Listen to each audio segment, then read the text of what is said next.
noite a todos. Primeira segunda-feira do ano de 2022. Que possamos ter um ano abençoado, com saúde e com realizações. O tema da palestra da noite de hoje é Não Vim Destruir a Lei. E a expositora será a nossa irmã Fabíola Maria Moura. Os avisos da noite de hoje é a agenda de 2022, já está à venda lá na Secretaria do Centro, no valor de R$30. O outro aviso é sobre a primeira fase do estudo sistematizado, que esse ano irá retornar presencial. Pedimos a todos que se inscreveram para o ano de 2020, que foi quando começou a pandemia, que confirmem a adesão para 2022 na Secretaria do Centro. E na hora do passe coletivo, nós solicitamos os passistas presentes que nos ajudem na hora do passe, na vibração. Vamos então dar início com a nossa prece inicial, que hoje é do livro Vinha de Luz, de Francisco Cândido Xavier, pelo Espírito de Emmanuel. É a mensagem número 5, com amor. E, sobretudo, isto reveste-vos de caridade, que é o vínculo da perfeição. A leitura está em Colossenses, capítulo 3, versículo 14. Todo discípulo do Evangelho precisará coragem para atacar os serviços da redenção de si mesmo. Nenhum dispensará as armaduras da fé, a fim de marchar com desassombro sob tempestades. O caminho de resgate e elevação permanece cheio de espinhos. O trabalho constituir-se-á de lutas, de sofrimentos, de sacrifícios, do suor, de testemunhos. Toda preparação é necessária no capítulo da resistência. Entretanto, sobre tudo isso, é indispensável revestir-se nossa alma de caridade, que é o amor sublime. A nobreza de caráter, a confiança, a benevolência, a fé, a ciência, a penetração, os dons e as possibilidades são fios preciosos, mas o amor é o tear divino que nos entrelaçará, tecendo a túnica da perfeição espiritual. A disciplina e a educação, a escola e a cultura, o esforço e a obra são flores e frutos na árvore da vida. Todavia, o amor é a raiz eterna. Mas como amaremos no serviço diário? Renovemo-nos no Espírito do Senhor e compreendamos os nossos semelhantes. Auxiliemos em silêncio, entendendo a situação de cada um, temperando a bondade com a energia e a fraternidade com a justiça. Ouçamos a sugestão do amor, a cada passo nascendo evolutivo. Quem ama, compreende, e quem compreende, trabalha pelo mundo melhor. Vamos então agora para a nossa prece inicial, agradecendo a Deus pela oportunidade de estarmos aqui nesse início de ano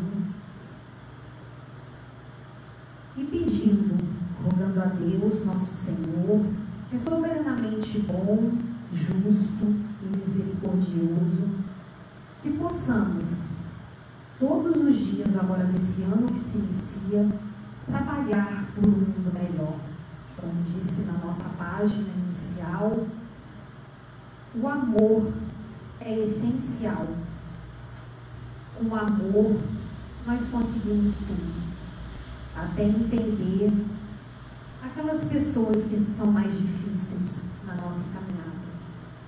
Assim, mais uma vez, agradecidos pela oportunidade de estarmos aqui, oportunidade de crescimento, de entendimento e de evolução, te pedimos a permissão para iniciar mais uma palestra aqui no Centro Espírita Caminho da Luz, dizendo graças a Deus.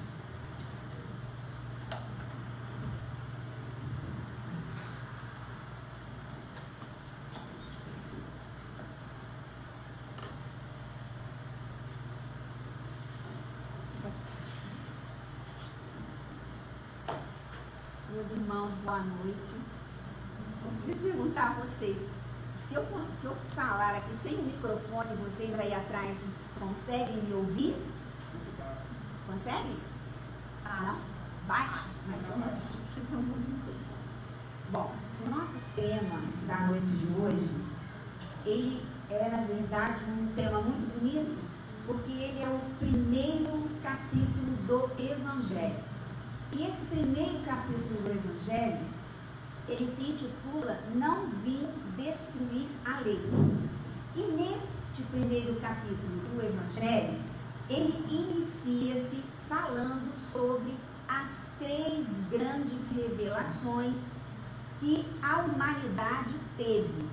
Além dessas 3 grandes revelações, ele também fala sobre a questão da aliança da ciência com a religião.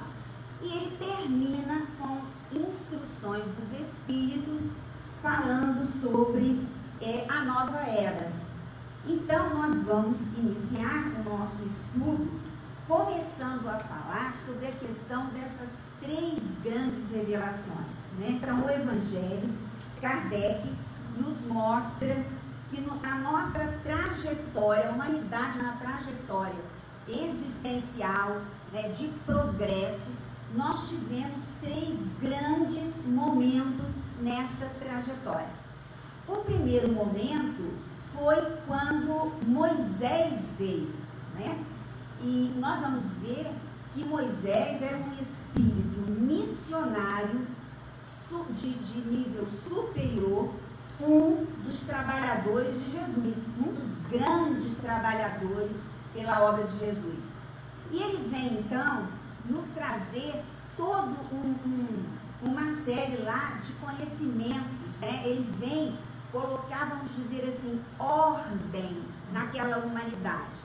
Mas lembrando um pouquinho da história de Moisés, nós sabemos que ele foi retirado, foi salvo das águas, né? Daí o nome dele até, porque em egípcio Moisés quer dizer salvo das águas. Ele foi salvo das águas pela princesa que tinha ido banhar-se no rio Nilo e encontra aquela cestinha que estava toda, né, vedada por betume, tinha algumas folhas, né, acolchoando aquele cestinho. E ela acaba recolhendo aquela criança e adota a criança e cria como se fosse seu próprio filho. E aí vamos lembrar, vamos viajar no tempo e imaginar lá no Antigo Egito, porque nós sabemos que nas grandes vindas de espíritos para o nosso planeta, vindo lá de Capela, os egípcios foram aqueles que tinham um maior conhecimento, eles tinham um cabedal muito grande, tanto que eles eram muito avançados, né, nas ciências, na engenharia, na astronomia, na astrologia, na própria medicina, como nós podemos verificar, né, quando nós estudamos um pouco da história do Antigo Egito. E é com essa base toda que aquela criança vai crescer naquele local, né? Ele recebeu, na verdade, ele foi muito bem instruído nas ciências no Antigo Egito e ele recebeu uma educação extremamente primorosa, né? Mas o que acontece? Mediante tudo isso, apesar das honras, né, do conforto que ele tinha e que ele vivia, o que aconteceu com Moisés? Ele conservou a fé no Deus de seu país. E por quê? Isso é uma coisa muito interessante, porque vocês veem, quando nós, espíritos aqui da Terra, né, cheios de imperfeição, quando nós conseguimos realmente colocar um determinado conceito, um determinado ensino realmente em nossos espíritos, o que vai acontecer? Você pode até estar num local onde a sua tentação seja muito grande a falhar, mas como a sua base ela está firmada no seu espírito, você não se perde, né? Isso é o exemplo. E no caso de Moisés, o que acontecia? Ele era um espírito extremamente evoluído, ele era um trabalhador do Cristo. Então, apesar dele viver naquele meio, né, de luxo, de honras, de glórias no Antigo Egito, ele guardou aquela ideia, né, de um Deus único do país dele. Então, olha a beleza, né? Como que isso é belo nós verificarmos isso. E aí, o que aconteceu? Ele estava, na verdade, sem ele saber, ele estava sendo, né, preparado para ele se tornar um grande chefe. Aquele que deveria conduzir os hebreus, né, para longe do Egito, rumo à terra prometida. Então, veja, gente, vamos imaginar aí o trabalho desse homem, né? Como que ele teve que trabalhar, quantas coisas ele teve que vencer para ele realizar esse seu trabalho. E nós vemos que naquela época, né, em que Moisés veio realizar essa tarefa, né, do Cristo, o que nós tínhamos lá? Qual era o tipo de criaturas, de pessoas reencarnadas que estavam lá? Eram pessoas ignorantes, capazes de sentir a menor consideração pelos semelhantes, entre os quais o único tipo de justiça vigente era o direito do mais forte. Era isso que prevalecia no meio daquele povo lá. E não poderia ser de outra maneira. Moisés, ele teve que apresentar lá um Deus que nós sabemos, né, muito terrível, muito temido, para que ele pudesse travar, né, aquelas imperfeições, para que ele pudesse colocar algum tipo de disciplina naquele povo, para que então ele pudesse realizar aquele trabalho de retirar aquelas pessoas do Egito e levar para a terra prometida, tá? Então, o sentimento religioso dos homens teve como ponto de partida o quê? O temor a um poder extraterreno, porque eles temiam o quê? As erupções vulcânicas, eles temiam as tempestades, as epidemias. Então, naquela época, o que havia ali, o que precisava fazer era justamente trabalhar com essa questão do temor, para que você pudesse colocar freio naquelas criaturas. Então, apoiado nisso, Moisés então pôde estabelecer o quê? Uma concepção de Deus, trazendo-lhe então a noção de justiça.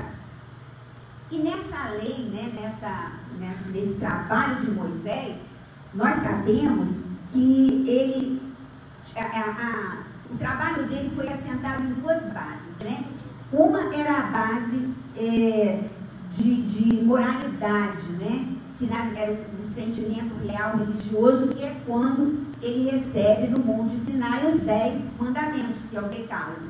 Então ali estava aquela parte que até hoje ela é vigente para todos nós no plano da Terra. E a outra parte era a parte civil, era a lei disciplinar, era a lei civil. Essa lei civil ele estabeleceu com muita dureza, porque ele precisava ser muito duro naquela época para conseguir disciplinar o povo. Se hoje em dia, né, nós temos tanta dificuldade em sermos disciplinados em várias questões, né, de vencer aquele homem velho, de vencer a preguiça, a má vontade. Por exemplo, nós vimos aqui hoje, está chovendo, não está uma noite bonita, mas nós estamos aqui. Nós conseguimos ser disciplinados e viemos para cá, né, para executar o nosso trabalho, porque todos nós aqui juntos estamos realizando o quê? Um trabalho em conjunto. Então, vocês imaginam. Então, nessa lei, né, nós vimos que tem esses dois lados. Uma parte, né, religiosa, séria, seríssima, que nos vai até hoje, e uma parte civil. E é interessante notar que esse espírito, esse missionário do Senhor na terra, ele foi o quê? Ele foi um guerreiro, ele foi estadista, libertador, historiador, poeta, moralista e legislador dos judeus. Então, meus irmãos, a primeira revelação, que foi, na verdade, o que nós chamamos de mosaísmo, quais são as características principais do mosaísmo? São duas. É o monoteísmo e a justiça. O monoteísmo é o quê? A crença em um Deus único. Então, Moisés trouxe essa ideia lá com o mosaísmo. Crença em um Deus único. E também a questão da justiça, né, que foi implantada. E essa primeira grande revelação, onde que nós vamos detectar? Lá no Velho Testamento da Bíblia. E lá no Velho Testamento da Bíblia, essa primeira revelação, ela está assentada no chamado Pentateuco, que são o quê? Os 5 livros atribuídos a Moisés. Os 5 livros. Esses 5 livros, na realidade, são Gênesis, se nós pegarmos a Bíblia lá, curiosamente olharmos, Gênesis, Êxodo, Levítico, Números e Deuteronômio. Por que cada livro desse, lá no Velho Testamento, escrito por Moisés, falado por ele, o que tinha nesses livros? No primeiro, na Gênesis, ela tratava das questões da geração e da origem do universo. No Êxodo, ele tratou da saída do povo hebreu do Egito. No Levítico, ele falou das questões relativas a culto e a rituais. Em Números, estão registrados a contagem do povo, recenseamento e serviços militares. E o último dos livros, que é o Deuteronômio, nós temos os últimos discursos de Moisés. Então, nós vemos que Moisés trouxe um trabalho grandioso para a humanidade, né? Porque o que ele fez? Ele preparou o terreno para a segunda grande revelação, que era o cristianismo. Ele preparou o terreno, ele deu a ideia de um Deus único, ele trouxe a questão da justiça, e aí então ele começa esse preparo daquele povo, para que aquele povo pudesse receber um Cristo entre eles, né? Que nós vamos ver na segunda grande revelação. E é interessante para nós também fecharmos essa primeira grande revelação, é interessante notar que os 10 mandamentos, que é a parte, né, válida para nós até hoje, 80% dos 10 mandamentos tem não.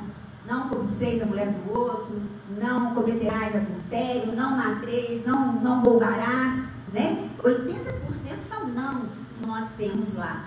Então, nós observamos que era necessário que o povo realmente tivesse uma maneira de amadurecer, de se preparar de alguma forma para então receber o Cristo, né? No caso, a segunda grande revelação seria o cristianismo. Então, vamos ver agora essa segunda grande revelação, o que ela nos traz, quais são as principais características do cristianismo. O cristianismo, na verdade, nós vemos que quando Jesus veio aqui, ele colocou lá de início que ele não tinha vindo destruir a lei, né? A lei, a parte moral que Moisés trouxe, ou seja, o decálogo lá recebido mediunicamente no Monte Sinai, essa parte, Jesus não destruiu isso, ela foi mantida. Mas Jesus, ele veio fazer o quê? Ele veio cumprir essa lei, ele veio desenvolver essa lei, né? E aí ele começou a dar o verdadeiro sentido para que nós conhecêssemos na realidade o que era realmente Deus, né? Jesus traz isso para nós. E é por isso que se encontra nessa lei um princípio de que dos deveres nossos para com Deus e os deveres nossos para com o próximo, que é o primeiro mandamento. Amarás teu Deus, né, de todo o coração, de toda a tua alma e ao teu próximo como a si mesmo. Esse é o primeiro e o maior de todos os mandamentos de Jesus, né? Então ele vem trazer, ele assentou a base dele dessa forma. Quanto às leis de Moisés, ele, ao contrário, as modificou, quer na substância, quer na forma, combatendo o quê? O abuso das práticas externas e as falsas interpretações. Faz uma reforma radical, reduzindo a esta única prescrição, que eu já citei: o amar a Deus sobre todas as coisas, ao próximo como a si mesmo. E ainda acrescentou que ali estavam toda a lei e os profetas. E ainda disse Jesus: o céu e a terra não passarão sem que tudo esteja cumprido até o último iota. O que é iota? É uma letra, é a 9ª letra grega. E Jesus quis dizer que era necessário que a lei de Deus fosse cumprida, isto é, praticada na terra inteira em toda a sua pureza, com todos os seus desdobramentos e consequências. Então é interessante porque hoje, né, nas situações que nós estamos vivendo no planeta agora, nós estamos ainda lutando para seguir Jesus, lutando. Porque o que acontece? Nós, para seguirmos Jesus, a gente precisa se modificar por dentro. É uma modificação interna, é isso que ele veio nos mostrar. Que nós precisamos nos modificar de dentro para fora. Porque nós não vamos conseguir melhorar nada enquanto cada um de nós não for capaz de se melhorar por dentro. Porque quando você, né, se melhora internamente, você ilumina o que está ao seu redor. Você modifica também o que está ao seu redor. Então é isso que ele trouxe, né? É essa base que Jesus veio nos trazer. E aí nós temos que ver também que a autoridade da doutrina dele, ele tinha uma natureza excepcional, né? A autoridade de Jesus residia na questão do espírito dele ser excepcional, dele ser um espírito que conhecia tudo. Ele era o Senhor de todos os conhecimentos. Ele foi aquele que, desde quando o nosso mundo começou a tomar corpo e forma, aonde não havia ainda seres habitando, ele já estava presidindo a formação da massa planetária nossa, né? Com tudo, organizando tudo, até que fosse possível aparecer aqui os animais, os vegetais, os humanos, etc. Então vocês imaginem, né, para se fazer um trabalho desta forma, o quanto foi, só podia ser mesmo um espírito extremamente evoluído, extremamente conhecedor das leis divinas e praticava essas leis, né, que era o mais importante dele.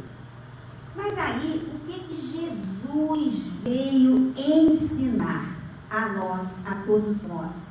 E esse ensino está valendo para o momento de agora que nós estamos vivendo também. Ele veio nos ensinar que a nossa verdadeira vida, ela não transcorre na terra. A nossa verdadeira vida está lá no reino dos céus, está na espiritualidade.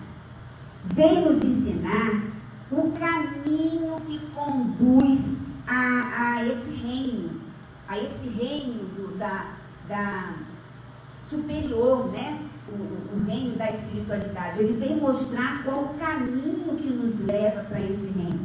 Ele veio nos mostrar também como que nós temos que reconciliar com Deus e como que nós precisamos pressentir esses meios na marcha das coisas por vir para a realização dos destinos humanos. Então vejam que nós ainda, passado milênios, nós estamos ainda aqui lutando para compreender e executar isso que Jesus nos trouxe. É uma luta constante, né? Quando nós temos nesse momento essa pandemia, o que eu observo? Que é um momento das pessoas olharem para dentro de si mesmas, né? De observar, de querer realmente se modificar, de realmente se encontrar consigo mesmo, né? Porque ela oportunizou isso. E às vezes eu fico pensando, se nós acabássemos com tudo, porque vocês observem que você começa a buscar um medicamento para um determinado vírus, já começa uma vacina, de repente já tem outras mutações, já existem outras formas, né? Que são vírus. Vírus são extremamente poderosos, a grande realidade é essa, poucas pessoas conhecem a respeito deles. É muito difícil conseguir as curas. Por quê? Porque eles têm mutação, eles sofrem mutação, é da natureza deles, né, nessa escala de evolução. E aí nós observamos, será que nós, se tudo fosse suspenso, não precisássemos mais usar máscara, se pudéssemos fazer os ajuntamentos sem nenhum tipo de medo, como que ocorreria? Será que nós estaríamos modificados? Será que nós aprendemos alguma coisa com a pandemia em relação à nossa questão espiritual, né? Porque esse é o desafio, a nossa questão espiritual. Será que nós estaremos realmente aprendendo isso, né? Que é a pergunta que nós fazemos em relação, e para nós mesmo em primeiro lugar. Mas nós sabemos também que o Cristo, ele não disse tudo, né? Muitos dos ensinamentos do Cristo, ele deixou nas entrelinhas. Por quê? Porque, na realidade, ele precisava que houvesse um progresso, que a ciência evoluísse um pouco mais, para que nós pudéssemos entender alguns aspectos da doutrina dele. Então, ele sabiamente nos dá as parábolas, e em algumas dessas parábolas ele coloca uma essência escondida, que através do Espiritismo hoje nós estamos conseguindo entender de uma forma mais clara, né? Ele precisava desse avanço da ciência para que aquilo que ele falasse não caísse no sobrenatural, né? Naquele sobrenatural. Não, a gente precisa ter uma fé o quê? Raciocinada. Então eu preciso da ciência. Jesus precisava precisava dar tempo ao tempo para que a ciência tomasse corpo e forma e para que então nós pudéssemos ter as explicações de forma mais clara, tirando-as levantando o véu para que nós pudéssemos ver com maior clareza.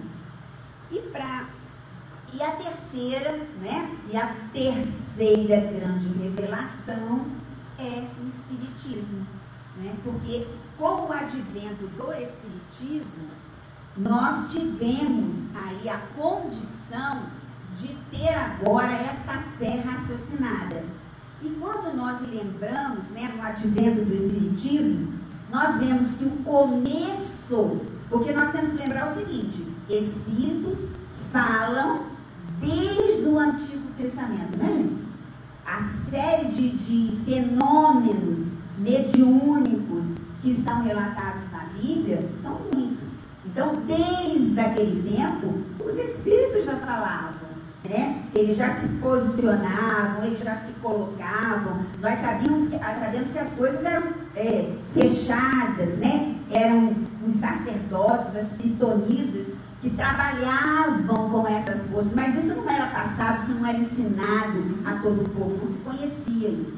E com o advento da doutrina espírita, né, que na verdade ela começa a tomar corpo e forma lá no 31 de março de 1848, no Barracão dos Fox, quando uma das filhas estabelece um comunicado com um espírito que estava lá a fazer muitos estardalhaços. Então, naquele momento, naquele ano de 1848, a doutrina começa a tomar ali os primeiros impulsos. E aí, então, com Kardec observando um outro espírito altamente missionário e evoluído, observando os fenômenos, procurou analisar o que é que havia por detrás daqueles fenômenos.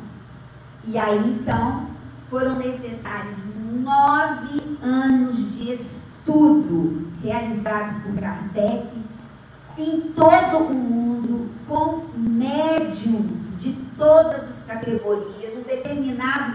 Uma determinada pergunta era feita, essa mesma pergunta era feita para diversos outros médios de outras nacionalidades, para saber se a resposta, se a essência da resposta era a mesma. Então vocês imaginem, viagem no tempo, é até difícil de imaginar, gente, o trabalho que foi isso. E aí, lá no dia 18 de abril de 1857, surge agora o Livro dos Espíritos. E agora, então, o Espiritismo toma corpo e forma, né? E aí ele vem como uma ciência nova, revelar por meio de provas irrecusáveis a existência da natureza do mundo espiritual e as suas relações com o mundo corpóreo. Vocês já imaginaram isso? Porque agora nós podemos estudar, nós podemos compreender o que é, né, essa relação do mundo espiritual conosco. Relação essa que sempre existiu, mas que nós não conhecíamos. Nós não sabíamos as leis que regem esse intercâmbio mediúnico. E aí, ele vem nos mostrar a comunicação dos vivos com os mortos, com a prova da continuidade da vida além do túmulo. Gente, isso é maravilhoso. E vocês já imaginaram aquele que não acredita em nada, que não acredita que a vida continua? Porque existem pessoas assim. O sofrimento que é. E o mais lindo disso tudo é que nós temos hoje as provas reais, né? Existe na literatura, quando nós vimos, por exemplo, literatura de vidas passadas, espíritos que conseguiram lembrar toda a sua existência anterior. E foi possível quando se pesquisou, quando começou a adentrar naquilo que aquelas pessoas relatavam, conseguiu-se prova patente real que realmente ela já havia tido uma outra vida, né? E que o espírito estava ali mais vivo do que nunca, com outras oportunidades, com outra existência, trilhando a sua evolução. Então, olha a beleza, a profundidade disso, né? E ele fala também aqui, ele vem nos mostrar não mais coisas sobrenaturais, mas ao contrário, como uma das forças vivas e sem cessar atuantes da natureza, como a fonte de uma multidão de fenômenos até hoje incompreendidos e por isso mesmo relegados para o domínio do sobrenatural e do fantástico. É a essas relações que o Cristo faz alusão em muitas circunstâncias. E é por isso que muitas coisas que ele disse permaneceram ininteligíveis ou foram falsamente interpretadas. O Espiritismo é a chave, como auxílio da qual tudo se explica com facilidade. Então é interessante, né? Porque a doutrina espírita, um dos qualificativos dela é nos mostrar que nós precisamos de ter uma fé raciocinada. O que é a fé raciocinada? É a fé onde você coloca a razão. Você acredita, mas sabendo por que você está acreditando, né? Você está estudando, você está observando, você vai checando, você vai analisando. Você não recebe nada cegamente, porque a doutrina nos mostra isso. A gente não pode receber nada cegamente, mas nós precisamos receber tudo de forma racional. Isso é extremamente importante. A doutrina nos mostra essa coisa toda, né? E aí ele ainda fala, a lei do Antigo Testamento está personificada em Moisés. A do Novo Testamento está personificada no Cristo. E o Espiritismo, a terceira revelação da lei de Deus, não tem a personificá-la nenhuma individualidade, porque ela é fruto dos Espíritos. É o ensino dado pelos Espíritos. Olha a beleza disso. Então isso veio para ficar entre nós, porque são eles que vêm nos ensinar, são eles que vêm nos atestar, nos mostrar, né, nas salas mediúnicas, através da literatura, dos grandes médiuns, vem nos mostrar essa lei de intercâmbio, né, maravilhosa, belíssima, que nós temos.